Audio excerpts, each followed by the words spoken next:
Yan din ang sinisigaw ko nung mga oras na pinapatay nila ako. Hindi nila ako pinakinggan, kaya hindi ko rin kayo pakikinggan. Umikot-ikot ako para hanapin kung sino ang nagsasalita, ngunit wala namang tao sa paligid. Pinapatay. Nino, sino ka? Ikaw ba si Agatha? Bakit mo ito ginagawa? Anong gagawin mo kung minumulto ka na ng matalik mong kaibigan? Napahawak ako sa aking dibdib habang hinahabol ko ang aking hininga. Nagkaroon ako ng isang masamang bangungot. Mabuti na lamang at hindi ko na masyadong maalala ang mga detalye noon. "Are you alright, Rosie?" Tanong sa akin ni Cindy at tinapik niya ang balikat ko. Umupo siya sa bakanteng upuan na katabi ko. Nakatulog pala ako. Wala namang kaso iyon dahil nagkaroon ng urgent meeting ang faculty kaya free time namin. Tumango naman ako. Nasaan nga pala si Agatha? Tanong ko. Hindi na nakasagot si Cindy dahil dumating na si Miguel, ang Becky Bells kong kaibigan. Nakakapagtampo kayo. Hindi ninyo ako sinasama sa tsikahan nyo. At inirapan pa niya kami. Gaga, hindi kami nagchichikahan. Palibhasa ikaw, wala ka nang ibang ginawa kung hindi makipagtsikahan, sabi ni Cindy. Nasaan si Agatha? Pag-uulit ko. Hindi ko nga alam eh. Ilang araw na ba yun na hindi pumapasok? Si Cindy. 3, sabi naman ni Miguel. Nagsibalikan sa kanya-kanya nilang upuan ng aking mga kaklase nang sabihin ng presidente namin na paparating na raw ang aming advisor na si Sir Ryan. Malungkot ang mukha ni Sir Ryan nang pumasok siya sa aming classroom. Lumapit sa kanya si Danny, kaklase ko. Sir, may problema ba? Tanong ni Danny. Tinanggal ni Sir Ryan ang salamin niya. Wala na si Agatha. Nasa loob kami ng kotse ni Miguel. Papunta kami ngayon sa bahay ni na Agatha. Hanggang ngayon ay hindi pa rin ako makapaniwala sa ibinalita ni Sir Ryan sa amin kahapon. Si Agatha ang pinakamatalik kong kaibigan. Wala na. Simula pagkabata ay magkaibigan na kami ni Agatha. Noon pa man ay madalas na siyang binubuli. Kahit nga ngayon na grade 12 na kami, ay pinagkakaisahan pa rin siya. Ewan ko ba kung bakit siya binubuli. Maganda naman siya at mabait. Pero may pagkawerdo. Siguro yung kawerdohan niya ang dahilan kung bakit binubuli siya ng ibang kaklase namin. Pero walang kaso yun sa amin ni Cindy. Naging kaibigan pa rin namin si Agatha sa kabila ng pagiging kaiba-kaiba niya. Sa sobrang pag-iisip ay hindi ko na namalaya na nasa tapat na pala kami ng bahay ni na Agatha. Pagkababa ko ng kotse ay isang malakas na hangin ang sumalubong sa akin. Grabe, climate change na talaga, maarting sabi ni Miguel. Binatukan naman ito ni Cindy. Gaga, pumasok na silang dalawa pero ako. Nanatili ako sa tapat ng bahay ni na Agatha.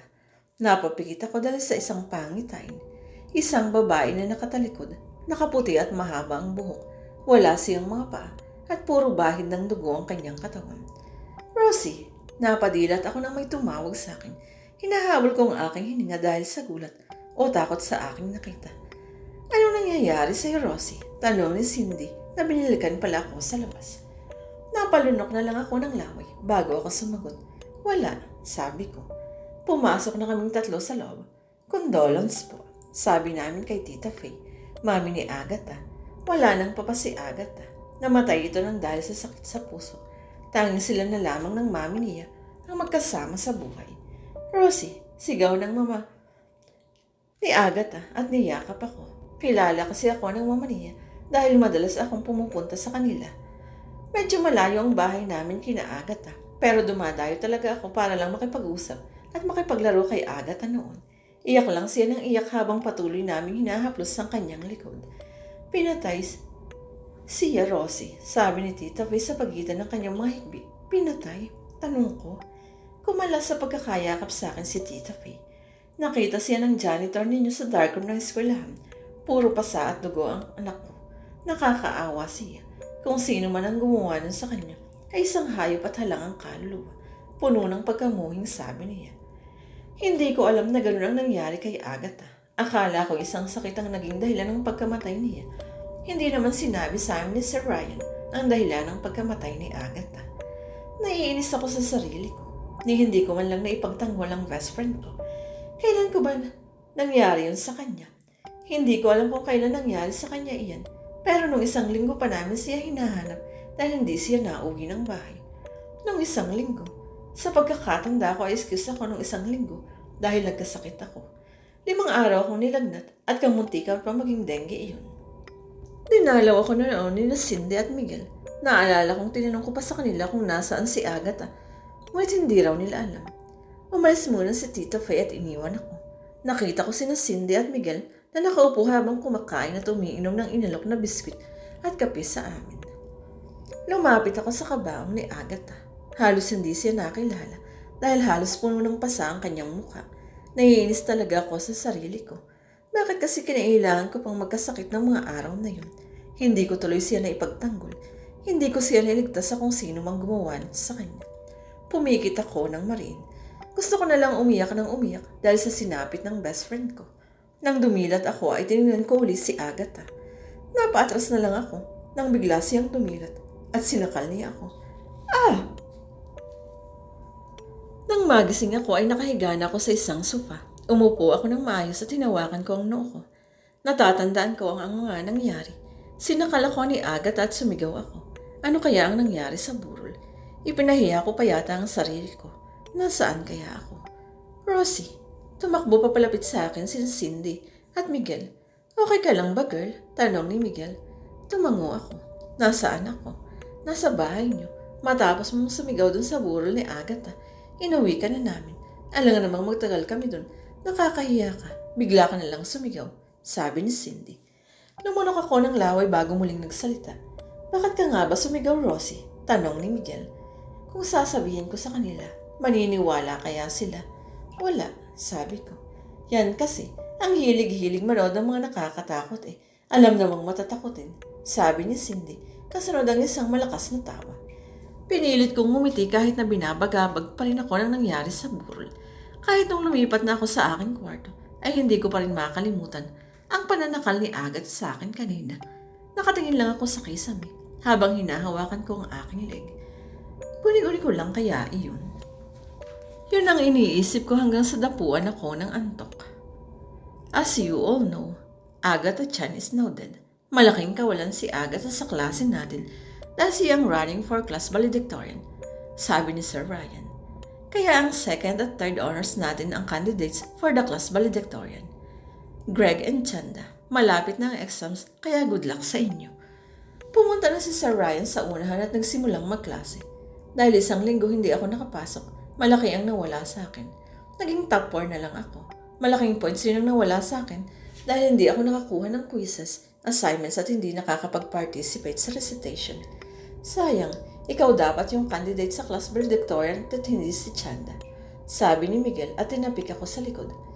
Ngumiti na lang ako sa kanya. Okay lang yun, sabi ko at ibinaling ko na lang ang aking atensyon kay Sir Ryan. Matapos ang klase namin sa aming 2 subjects ay nagkayayaan kami ng Cindy at Miguel na pumunta sa cafeteria. Kokopya rin daw sila sa akin ng assignment namin sa P6. Napailing na lang ako dahil wala talagang kupas ang 2 ito sa katamaran. Laging umaasa sa kopya.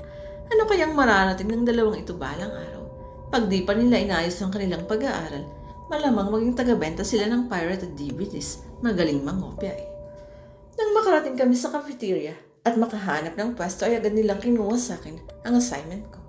Nagtatalo pa sila kung tama ba o mali ang sagot ko. Nangungopya na nga lang, kino-question pa yung mga sagot ko. Hay! Habang patuloy na nag-aaway yung 2, ay napatingin ako kay JM. Siya si James Matt Pantalyon, aka Mr. Heartthrob ng school namin. Halos lahat ng babae nagkakagusto sa kanya, pwera lang sa akin at kay Cindy.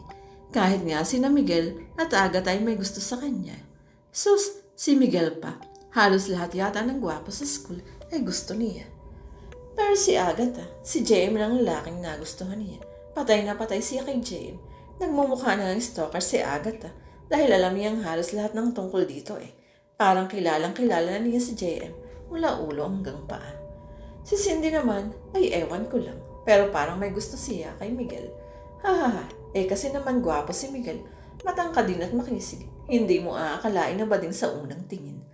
Ako, wala talaga akong hilig sa mga love-love na yan. Don't get me wrong ha, hindi ako man hater o kaya ay takot magmahal. Para sa akin kasi, sakit lang ng ulo yan. Para kang kumuha ng martilyo at ipinukpok mo yun sa sarili mong ulo. Hindi ko na namalaya na matagal na pala akong nakatitig kay JM. Napaiwas na lang tuloy ako nang sumulyap siya sa akin. Hindi ko maitatanggi na gwapo si JM dahil gwapo talaga siya. No, gwapo as in understatement. Sobrang gwapo kasi niya. Ay, magsisimula sa pag-iwas ng tingin at matatapos sa pagmamahalan. Nagulat ako dahil sa sinabi ni Miguel. Umiling na lang ako. Umamin ka nga, Rosie. May gusto ka ba kay JM? Tanong ni Cindy. Parang umakyat ang lahat ng dugo ko papunta sa aking mukha. Gaga, sabi ni Miguel na binatukan si Cindy. Hindi pwede. Hindi pwede kasi mas nauna si Agatha. Sabi ni Miguel at ginaya pa ang boses ko. Nagtawanan sila ni Cindy. Ha ha ha, maarte kong tawa. Tumayo ako at kinuha ang aking bag. Saan ka pupunta? Tanong ni Cindy. Sa ladies room, sabi ko at dumiretso na nga ako roon. Napatuon ako sa lababo. Bakit bigla akong nanghina? Tumingin ako sa salamin.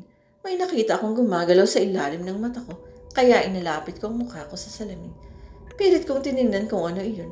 Halos mandiri ako dahil langaw ang lumabas doon. Nang mapatingin ako sa salamin, ay nagulat ako dahil ibang refleksyon ang nakita ko. Isa iyong nakakatakot na